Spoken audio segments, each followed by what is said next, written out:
ब्रज रस मान सरोवर भक्ति शतक यह मोर राधे राधे। कल हमने दोहा नंबर 58 तक व्याख्या की थी, अब उसके आगे चल रहे हैं। कृपालु जी महाराज कहते हैं कि महापुरुषों के और भगवान के कार्य बड़े अटपटे होते, यद्यपि उन पर माया व्याप्त नहीं होती है, फिर भी वो देखने में माया के कार्य करते हैं। ये माया दो प्रकार की है, एक विद्या माया और एक अविद्या माया। अविद्या माया में 3 गुण हैं, सत्व गुण, रजोगुण, तमोगुण, और उनका जो स्रोत है वो विद्या माया है। तो अगर सत्व गुण, रजोगुण, तमोगुण खत्म भी हो गए, यानी अविद्या नष्ट हो गई, किंतु विद्या माया बनी हुई है, वो विद्या माया फिर से इन गुणों को उत्पन्न कर देगी। जैसे घास होती है, आप ऊपर से उसको छील देवें, लेकिन जड़ बची हुई है तो वो घास फिर से उग जाती।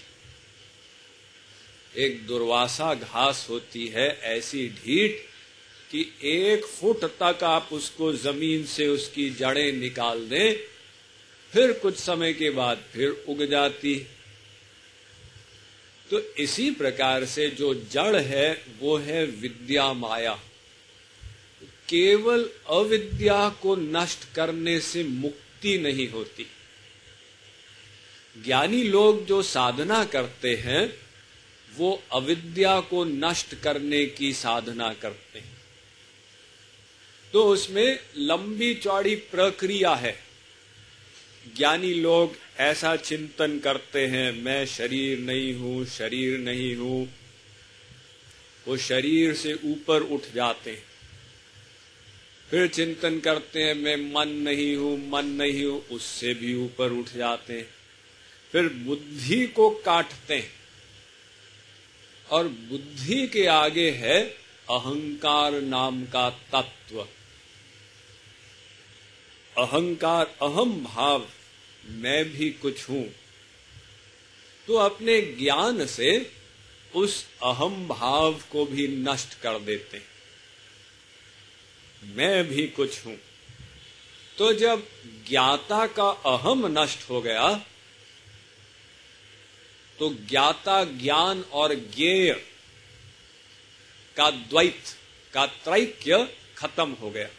यानी एक ज्ञाता जानने वाला, एक ज्ञेय जिसको जानना है, एक ज्ञान जिसके माध्यम से जान रहे हैं, ये त्रिपुटी है ना, ज्ञाता, ज्ञेय और ज्ञान। लेकिन ज्ञाता ने अपने अहम को खत्म कर दिया, तो ये ज्ञाता ज्ञान ज्ञेय की त्रिपुटी खत्म हो जाती। उसको कहते निरंजन ज्ञान। वो निरंजन ज्ञान की अवस्था में वो ज्ञानी आत्मा के उपाधि पर स्थित हो जाता, मैं विशुद्ध आत्मा हूं। उस अवस्था में वो अविद्या माया को तो नष्ट कर देता, लेकिन विद्या माया को नष्ट नहीं कर पाता।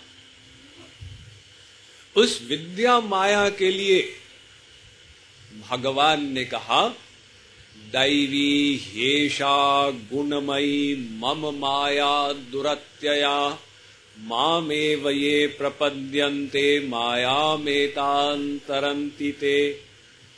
अर्जुन, ये जो मेरी विद्या माया है, ये दुरत्यया है। अर्थात इसको पार करना असंभव है। चाहे ज्ञान साधना करो, योग साधना करो, कुछ भी करो, अविद्या तो नष्ट हो जाएगी, आत्म स्वरूप में स्थित हो जाओगे, लेकिन विद्या माया नष्ट नहीं होगी। तो वो विद्या माया बनी रहती है ज्ञानी की, यद्यपि वो समाधि में पहुंच जाता। ये आत्मज्ञान की समाधि हो गई, लेकिन विद्या माया बनी हुई। तो जब तक वो समाधि में लीन है, उसका मन अंतःकरण की उपाधि पर स्थित है, वो ज्ञानी सुरक्षित है। जैसे उसने आंख खोली, फिर से संसार हावी हो गया, वो विद्या माया ने सत्व गुण, रजोगुण, तमोगुण को बुला लिया। यानी वो ज्ञानी केवल समाधि में सुरक्षित है। आंख खोली, फिर से संसार। तो ये तो ऐसी बात हुई जैसे कोई डेकॉइट को लोग पुलिस परेशान कर रही हो, तो डेकॉइट बचने के लिए चंबल की घाटी में चला जाए। ये चंबल की घाटी आती है, आप लोग यदि उत्कल एक्सप्रेस से दिल्ली जाएं तो आप देखेंगे चंबल की घाटी आती। तो कैसी घाटी है, वहां पे किसी को खोजना असंभव होता, इतने सारे गड्ढे। तो वहां पर वो सुरक्षित है, लेकिन कब तक रहेगा? वो बाहर निकला, गांव में गया, बाजार में घूमने गया, पुलिस ने उसको पकड़ लिया। या जैसे एक मक्खी होती है, सारंग मधुमक्खी, काले रंग की, तो अगर वो आपके पीछे पड़ जाए वो छोड़ती नहीं। अब उससे बचने के लिए कोई व्यक्ति तालाब में कूद जाए कि चलो तालाब में चलो, यहां तो मक्खी नहीं आ सकती। जब तक तालाब में है तब तक सुरक्षित है। तालाब से वो बाहर निकला, वो मक्खी ऐसी ढीठ है, वो ऊपर मंडराती जाती है, वो आके डंक मार देती। ऐसे ही एक ज्ञान मार्ग की समाधि है। ज्ञान मार्ग से केवल अविद्या को नष्ट किया है और विद्या माया बनी हुई है। तो आप आंख बंद किए हो, सुरक्षित हो। आंख खोली, फिर से संसार हावी हो गया। और वो विद्या माया सत्व गुण, रजोगुण, तमोगुण तीनों को बुला लेती। किंतु जो भक्त होता है वो भगवान की शरण में जाता। तो भगवान की शरण में जाने से भगवान की कृपा हो जाती, और कृपा करके भगवान अपनी स्वरूप शक्ति उसको प्रदान करते हैं।